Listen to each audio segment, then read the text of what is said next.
published was 28th of September 2013, so the new Pokemon games X and Y are coming out in just over 2 weeks, and as you can tell, you're clearly excited about it with your Ash Ketchum cosplay and your Pikachu rucksack, as well as specifically buying a 3DS just for that one game. Also, the new season of Digimon, Digimon Cross Wars, or as it's being dubbed, Digimon Fusion, started airing in English countries about 2 weeks ago, so that's also new in the Digimon genre. Both of these animes, Pokemon and Digimon, have been competing against each other for years, which one's more original, which one copied who, etc. But I think one point might have been overlooked. Perhaps they are actually the same. So here it is, my Pokemon Digimon hypothesis. But just a quick disclaimer, I think that the Pokemon genre is much better marketed and has better games, but the Digimon anime is several times better. Also, everything I'm about to say is completely made up and just an idea I cooked up sometime last week. Let's start off with a little bit of history. I'm going to assume that the digital world was created in the 1980s, as suggested in Season 1 of Digimon, Digimon Adventure.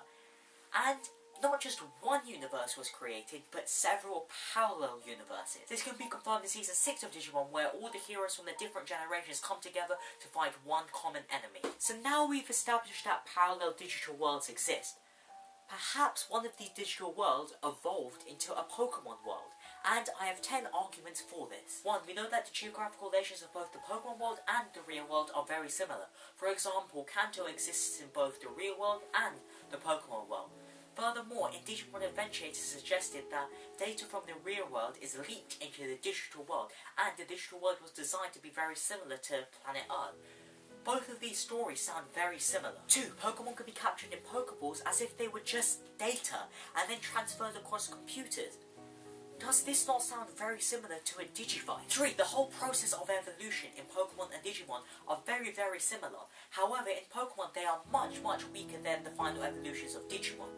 However, this can be explained with natural selection, as in Pokemon they are permanently in their second or tertiary states, whereas in Digimon they are temporarily in there, and through natural selection it might be more appropriate to be strong in kind of medium power, rather than be very, very ferocious and powerful in one stage and then be vulnerable the next second. Which brings me on to a similar point of point 4, where both Pokemon and Digimon have very similar evolutionary stages.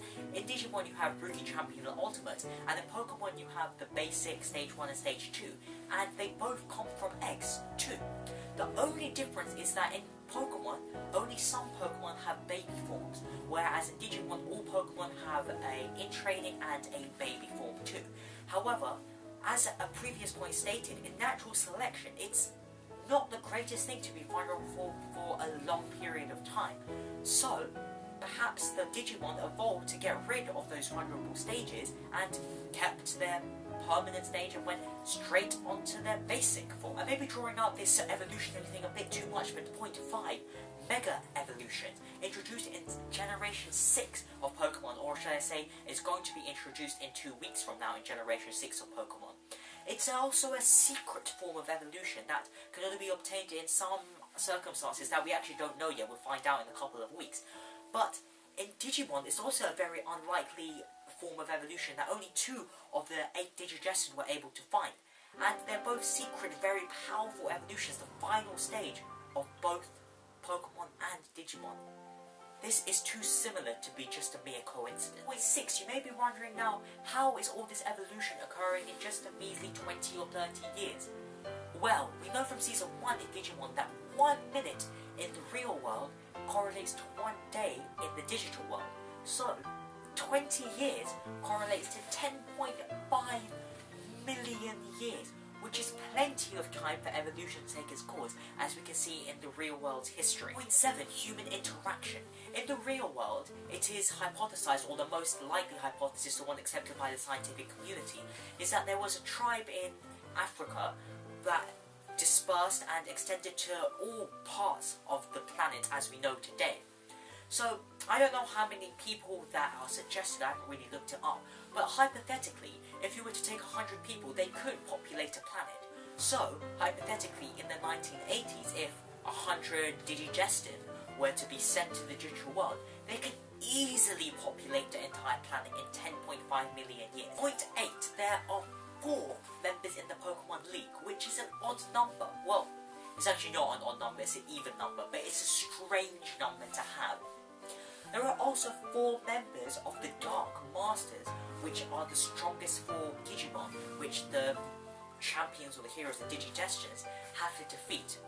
And then after you beat the Dark Masters, you have to fight the ultimate strong thing, Apocalypse, which is very similar to after defeating the Elite Four in the Pokemon games, where you have to defeat the champion. Point 9, Pokemon break the laws of science in both their abilities and their moves, which is never actually explained in either the anime or in the games.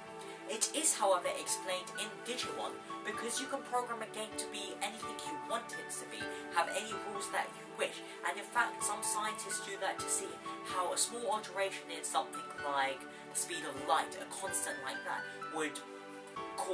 might cause a huge difference in the real world.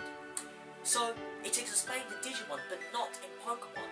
Perhaps they just programmed it like that. And point 10, the weakest of all these points. Some Pokemon and Digimon look very, very similar. For example, Charizard and Bertram. There are several more points too. For example, the origins of Pokemon, as stated in the Sinnoh myths, are very similar to Judeo-Christian beliefs, and this could just be more bleak data from the real world. But in the end, this was just some time to kill. So, Druto, I guess I'll see you in the near future.